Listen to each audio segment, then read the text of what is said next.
Welcome to the Nano podcast. I'm your host, Will Chernlin, and I'm excited to have you join me on this journey through the world of nano companies. For the past decade, I've talked to thousands of business owners across various industries. It's been an enlightening experience revealing the vast tapestries of entrepreneurship and innovation that thrives beneath the surface of mainstream media coverage. Each week, I will interview different leaders of nanocap publicly traded companies to learn about their history, what they do now, and their future. As a reminder, none of this information is financial advice, and it is all for entertainment purposes only. Let's start this week's episode. In this week's episode, I have the pleasure of speaking with Fady Boctor, President and CCO of Petros Pharmaceuticals, stock ticker PTPI.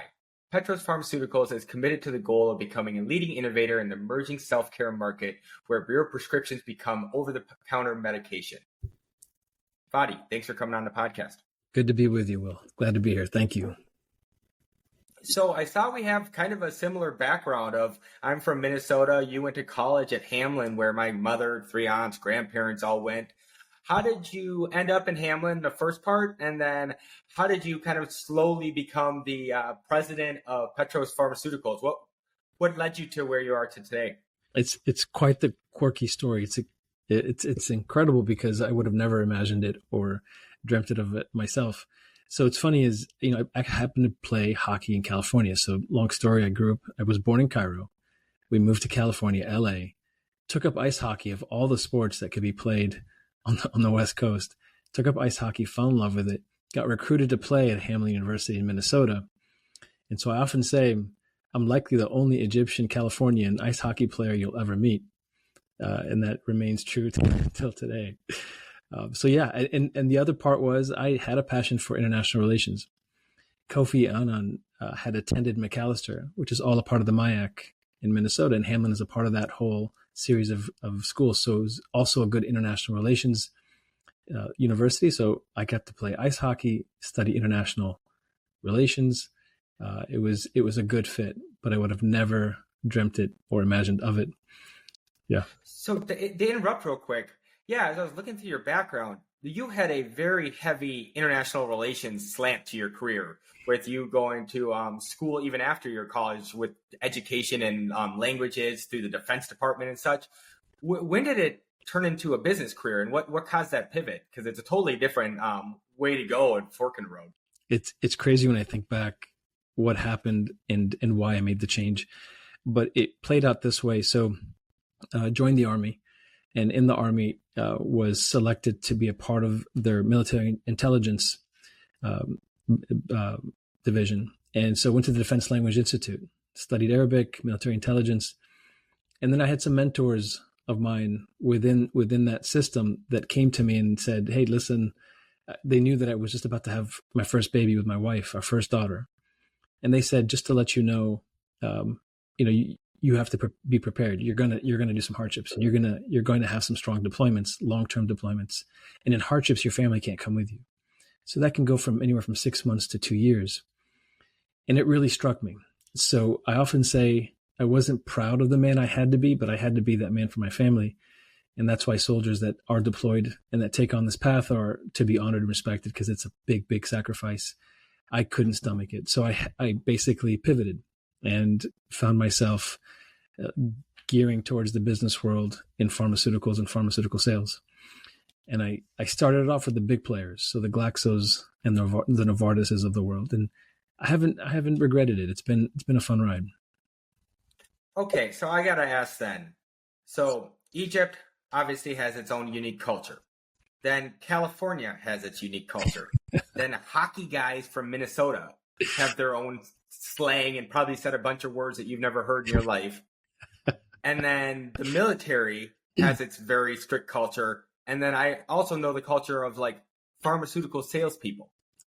So like, how was being like a chameleon as you worked your way through like these like totally opposing cultures? It's not like you went from Defense Department to defense tech or something like that. These are totally all over the place. So yeah, how did you become like moldable and like likable in all these different environments? It's such a good question because, some might say, how are you not confused? Because it can be confusing. In fact, my first year roommate was from Wisconsin, which is that's another culture within a culture.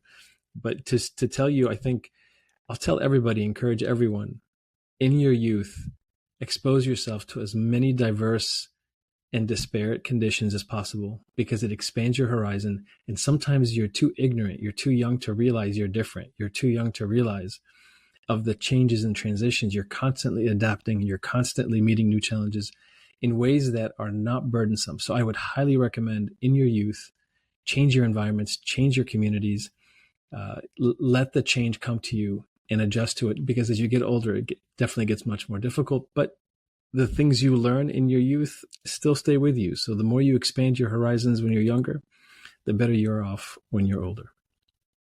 No, I can totally imagine that. And like you're saying, to expose yourself to Minnesota, a college hockey room, locker room culture is not something that's easy to do when you're 50. So true. Like, you got to do it when you're young. You got to find some way in there for sure. That's right. That's right. And as a quick side note, it's unbelievable in your youth how you tend to see people beyond their culture. You tend to see people a little bit more true to their humanity.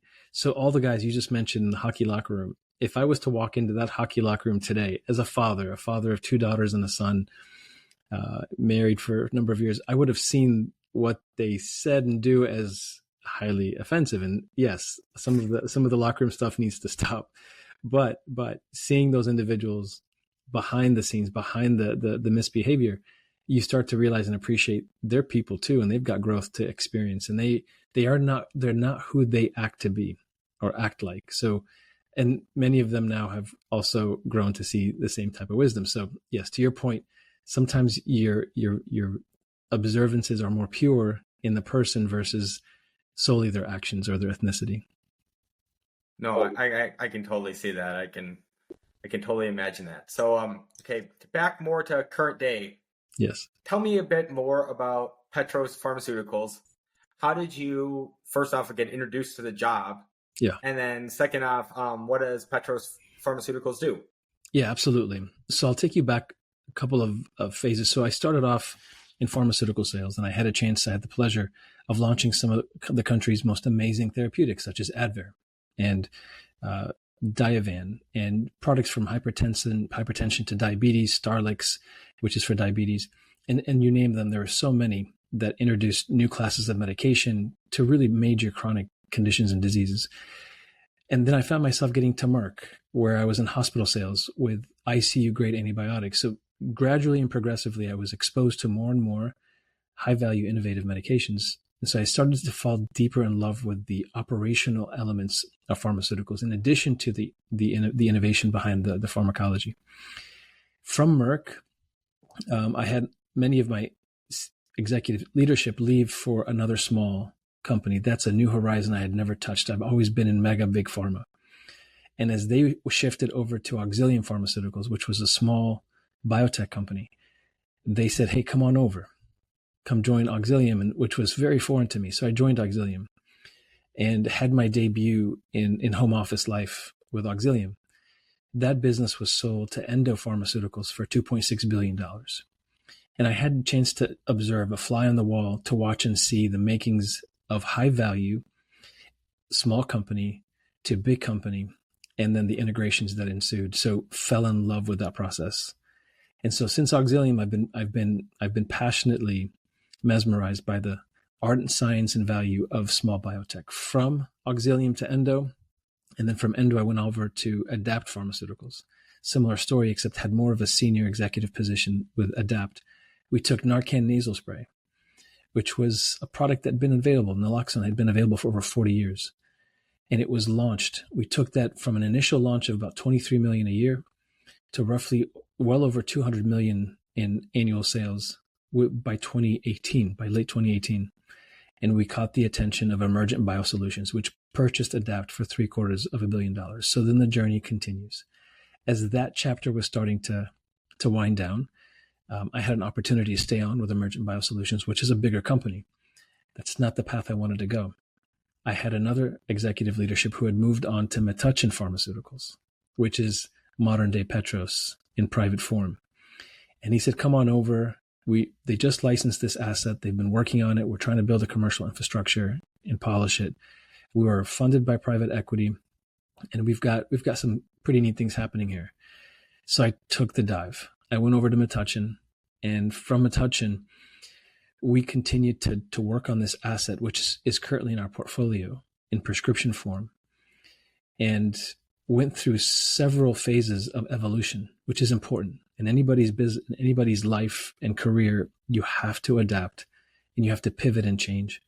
We changed several times, which led us from being Metuchen private to our public debut as Petros Pharmaceuticals, which is us taking products like Stendra, which is our current prescription ED medication, and introducing it as over the counter and working with the FDA to do so.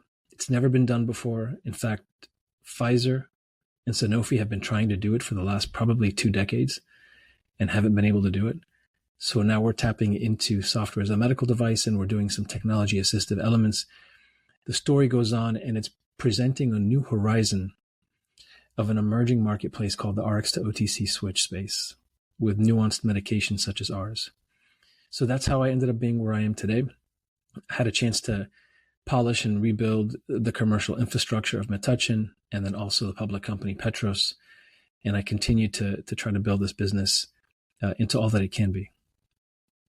So for the large over-the-counter and large prescription competitors like Pfizer, were they really fully pushing for an over-the-counter solution? I could see why they would, but I could see at the same time they kind of like their little gated garden that they have and stuff like that. So I could see both sides. Is that I could see why you as a disruptor wanted to get into it, but for them, I feel like they would be lobbying to make it over-the-counter illegal forever. It's a good point. So I think where Pfizer and Sanofi, and before Sanofi, Lilly had Cialis, and they still do. They license it to Sanofi. But the objective there is there are generic entrants that were coming to market and that are now in market. Once the generic entrants come into marketplace, the brands essentially fade away. They have a speck of the market share that they used to have because obviously the cost differential is significant. So Pfizer did push and try. And they even licensed to another organization to see if they could try to sort of pick up the baton and continue to pursue OTC. But I think they quickly realized the FDA is so stringent on this matter, especially in this class of medication, that I think they to the best of our knowledge, have faded into the sunset for Viagra OTC at least. Sanofi, on the other hand, active and still pursuing, and outwardly so, publicly stated several times that they continue to pursue. Now, to your point, what's the carrot? Why would they do that? Here's the thing that baffled me when I learned it. There are 30 million men suffering from erectile dysfunction in the US.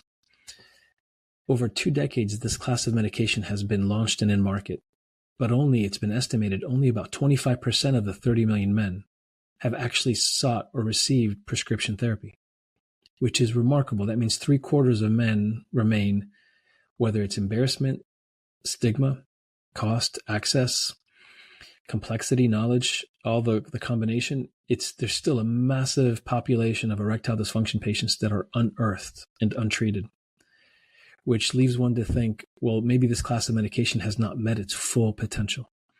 So that's one element. If you now bring it to over-the-counter, no learned intermediary, no uncomfortable conversations with the practitioner, but you're able to go and purchase the medication, take it home and find your treatment, then you might be tapping into this massive unearthed marketplace that remains stagnant.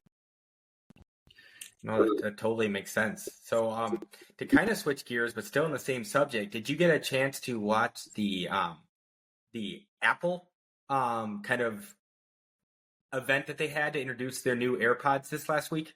I have not. Tell me about it. So a big push in it was that they are able to now make their new AirPods over-the-counter hearing aids. No way. That's incredible. And that they're working with the FDA to fully get that certified, they said, by 2025. That is. And so I was thinking between that and what you mentioned earlier with Narcan being kind of moved from prescription to an OTC type solution, is this kind of like the very beginning of everything turning OTC for the most part? Because I've always thought, like, why do I need a prescription for like ear infection medicine? I'm not going to abuse it. I only use it while I have it. It's not like there's anything crazy in it. Like, what am I doing here at the Minute Clinic? My ear hurts, I promise. So is this kind of the beginning wave, do you think, of the FDA allowing a lot more OTC? Because it seems like the clearest path to make sure prices of pharmaceuticals go down, which is obviously one of the biggest issues in the whole country. I do. I do believe this is a new horizon and an emerging horizon, and a couple of factors that you've touched on some of them. So since COVID, people quickly began to realize the convenience of self-care, the convenience of being able to control one's destiny, one's sort of decision. So self-care has emerged to being a hot topic among American consumers. So that's definitely a factor contributing to this newfound self-discovery of, I want to be able to care for myself. I got all the research elements right here before me. So to quickly just address also one of your questions, not everything going OTC, but certainly low-hanging fruit of medications and conditions that are self-diagnosable, readily and easily understood, readily and relatively easily self-managed. Yes, that is a significant piece, which leads to the next factor. We are approaching a major physician shortage in the US. It's been estimated that we're going to have 120,000 physician shortage based on population demand. And we're starting to see it, which is why the Minute Clinics are popping up and others. You're 3 months, 6 months waiting lists. So why the bottleneck when you can equip American consumers to self-care with relatively safe medications, to your point? The rest of the world, you can get pretty much most medications right there from the pharmacist, right there from the local pharmacy, without a physician's appointment and sort of the baggage of visitation, copay, evaluation, and then ultimately a simple prescription that you should have gotten before without all the hassle. So yes, I do think this is an emerging horizon. No, and we're still, it seems like, feeling the whiplash from there's a moratorium from 1980 to like 2005 of not allowing medical universities to increase their class size. Interesting. And so because of that, we're still facing a shortage to this day, because if you imagine, then you got to go through not just school, but then it takes that much longer to just become a doctor. So the lag is definitely still there.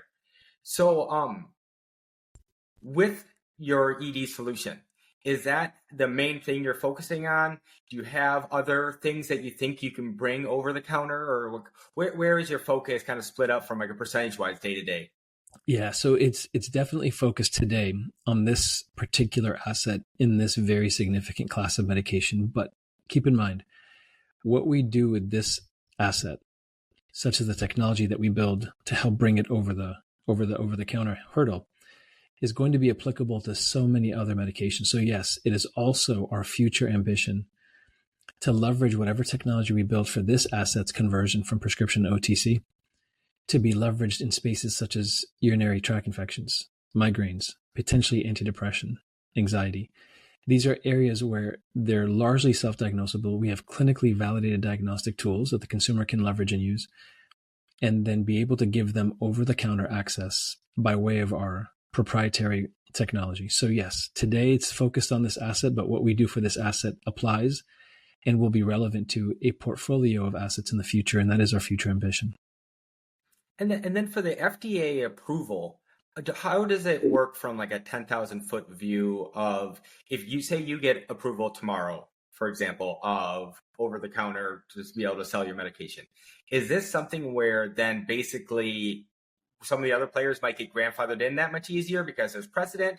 Or is this kind of thing where you have the golden ticket that you've been approved and that they're going to want to partner with you because they know you can get in right away? How does that exactly work?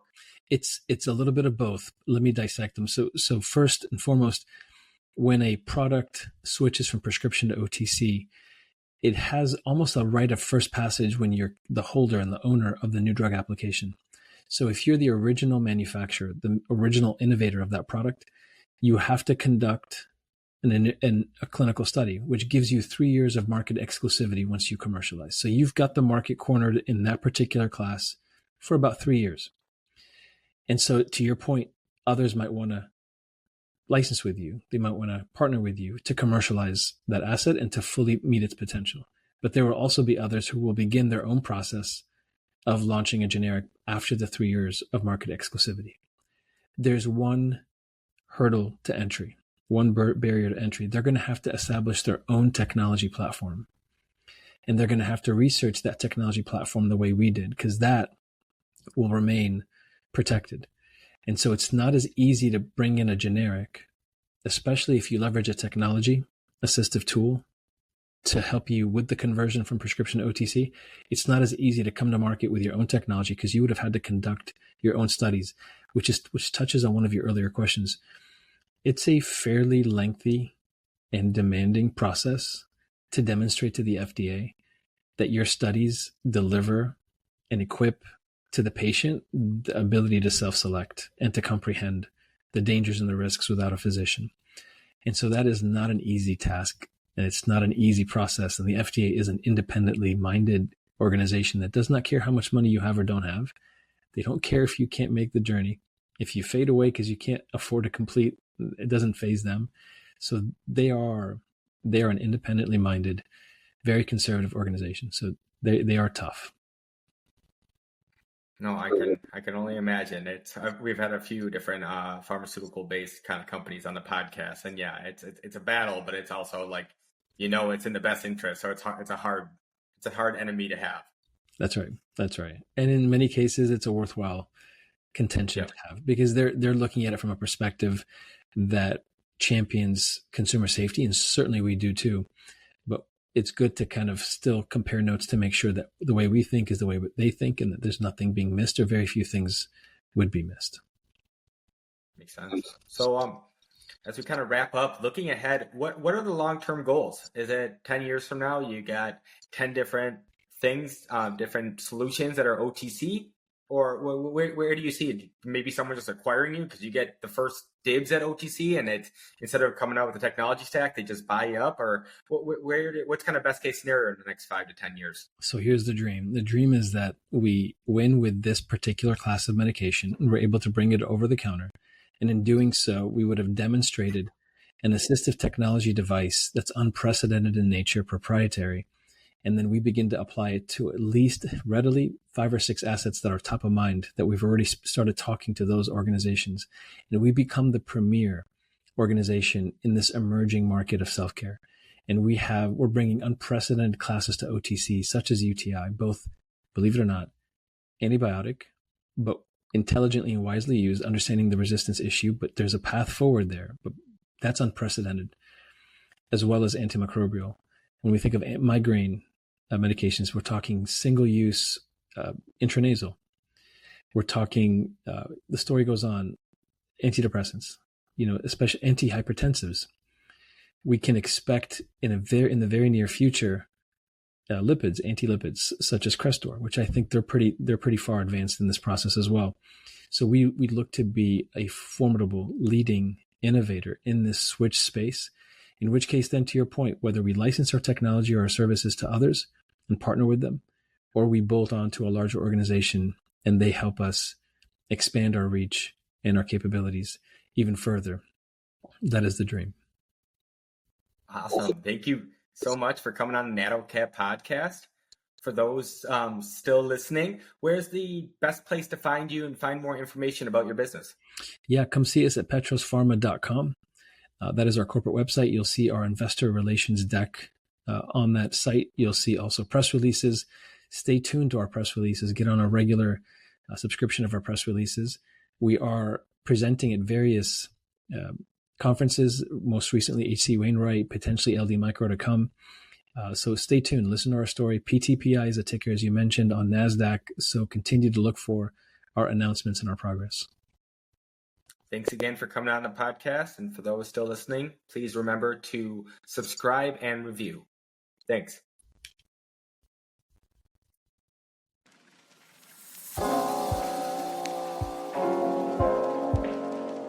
This podcast is for informational purposes only and does not provide financial, legal, or any other advice.